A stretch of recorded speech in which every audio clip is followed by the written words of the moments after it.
Hello, hello. We just touched down in Los Angeles for a private dinner tomorrow night. Here's Elise. Hi everybody.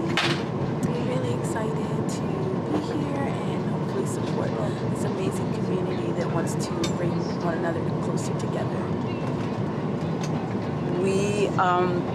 It's going to be in Brentwood, which is a very fancy, smushy area. We're excited to meet our new friends and meet new people. Yeah. What are you most excited about, Elise? I'm really excited about understanding some of the issues that Muslim Americans in this area are facing and how we can help support them. All right, we might end up meeting some famous people. We'll keep you posted. See you, bye. So, we are heading to Anaheim to pick up the dessert because we don't have a lot of time. Dinner is tomorrow. After that, we have to pick up the meat. So we are trying to save money and just pick up the meat and the dessert right now, and then come back this way to meet our hosts. And we need coffee, right, Elise? Oh yes, definitely need coffee.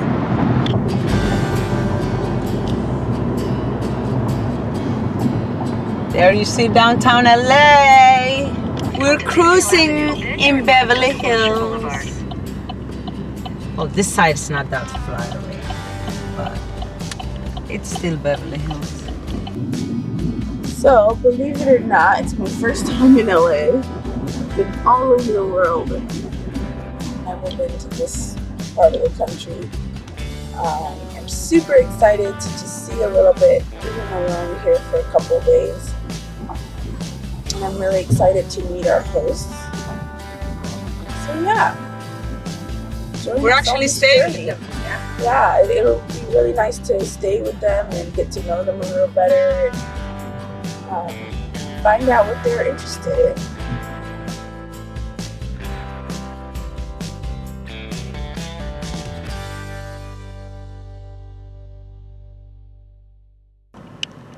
Hey everybody, we just got to Forn Al Hara.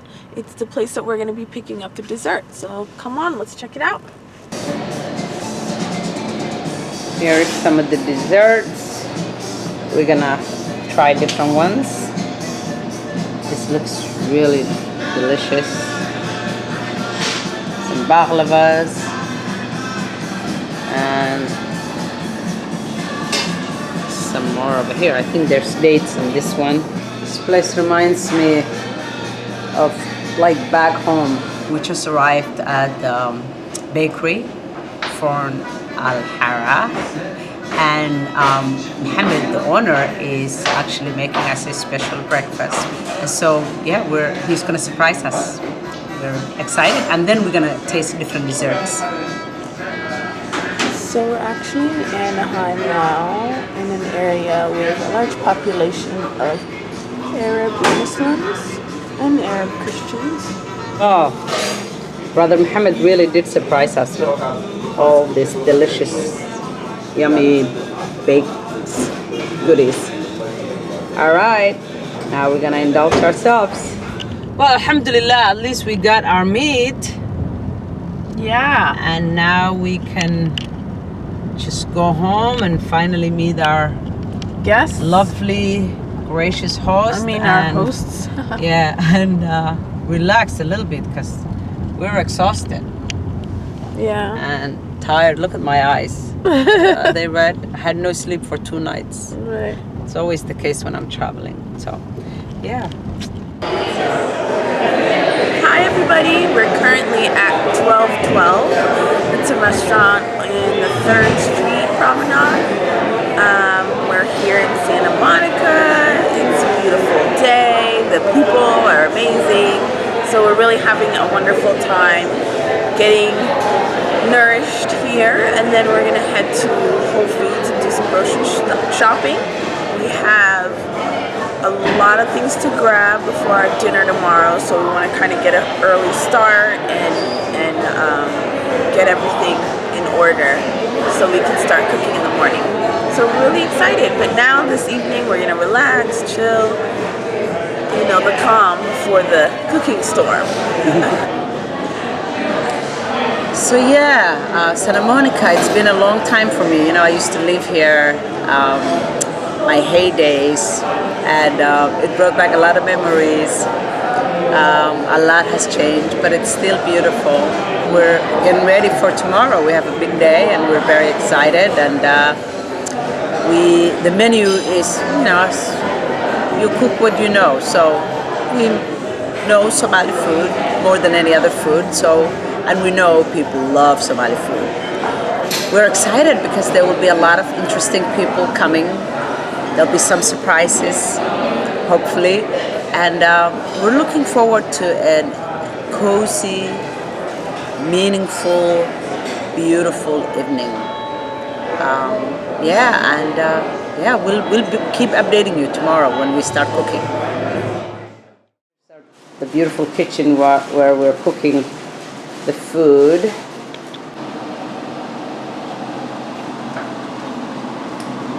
Here's the lamb. It's already tender and falling apart. You don't even need to, it's like you can literally swallow it without even chewing it. It's so tender and delicious. What do we have here? So we have rosemary, oregano, and mint.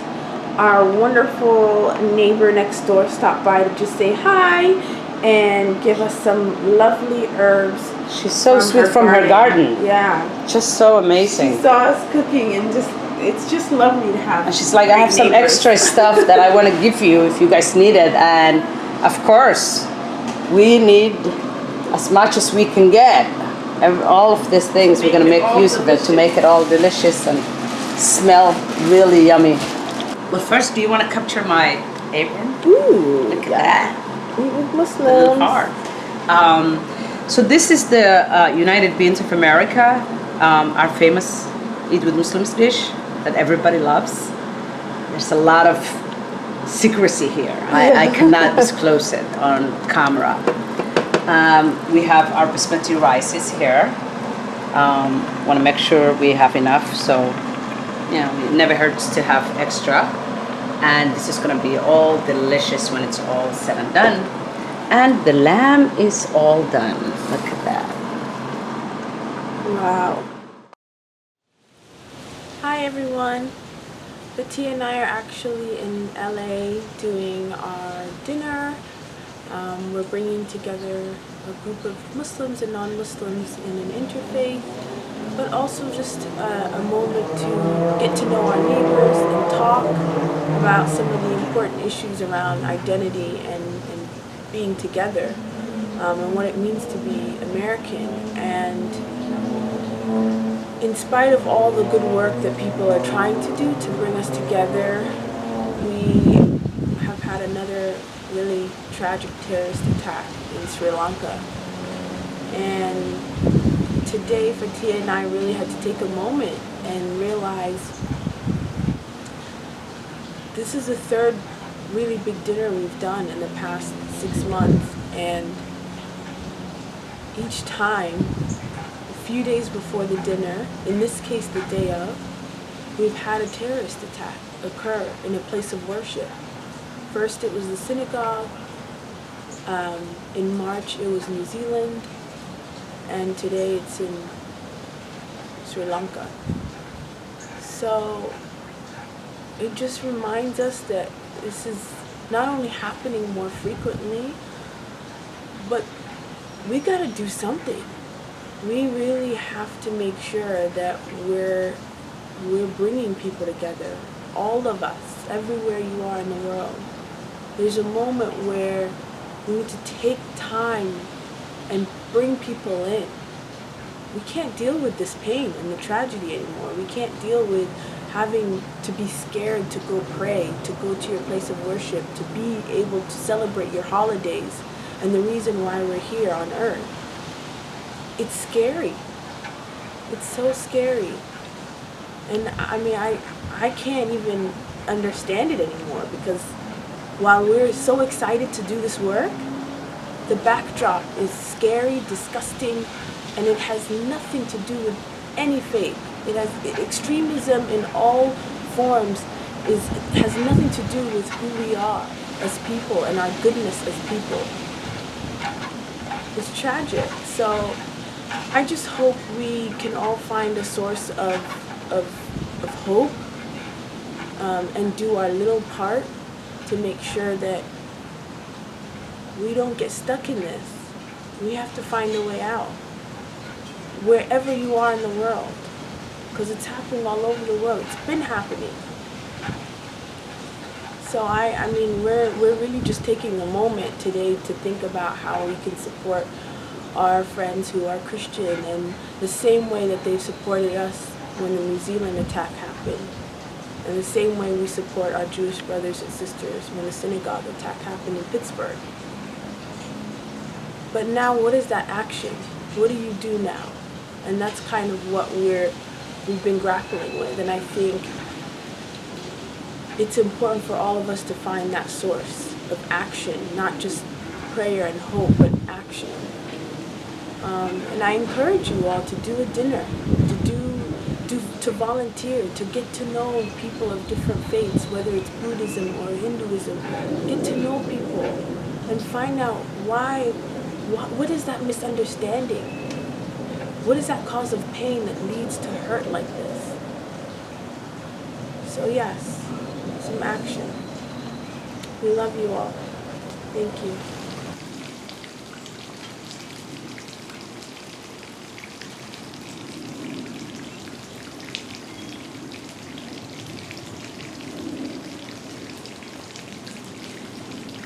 Just taking a break from cooking, and we just decided to come out and just enjoy this beautiful scenery after the horrible tragedy of what happened in Sri Lanka.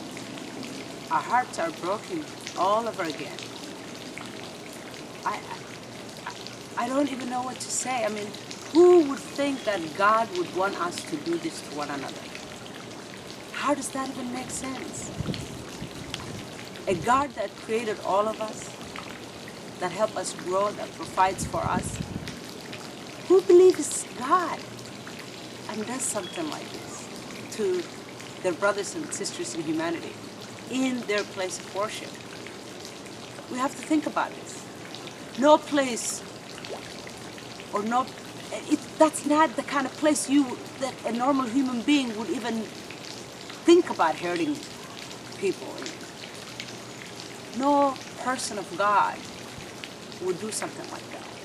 And to use the name of religion and God to hurt people while they worship, it just doesn't add up. It doesn't make sense. So while there's a lot of hope in all of us trying to do something to bring us together, there's always a tragedy waiting to happen. And sometimes it's so hard to feel defeated with all the hard work and all the love you're trying to spread. Then something like this happens, and you're like, oh God. I'm sure as Muslim, I hope it's not a Muslim that did it. And I'm sure other people are feeling the same way now. But like Elay said, it is so vital and so important for us to just get out and touch each other and talk to one another and reach out to your neighbors, to strangers. It is so beautiful. Once we talk to each other, get to know each other, everything, all the differences we think we have just disappear. They melt away, I promise you. And we're not responsible. We can't be responsible for what horrible people or a person is doing to humanity. I mean, this is the fight of our lives, for all of us to fight for humanity and to realize we belong together. We are brothers and sisters. We have to take responsibility for the betterment of all of us. And we have to spread love. I think love is the only thing that's real. And we're so honored and grateful to be invited to do this dinner tonight and to especially come together after a tragedy like Sri Lanka. So many innocent people lost their lives, so many more injured. It's just heartbreaking, but we just have to keep going. As they say, the show must go on, and we have to keep going. We have to keep spreading, because love is the only thing that can overcome hate.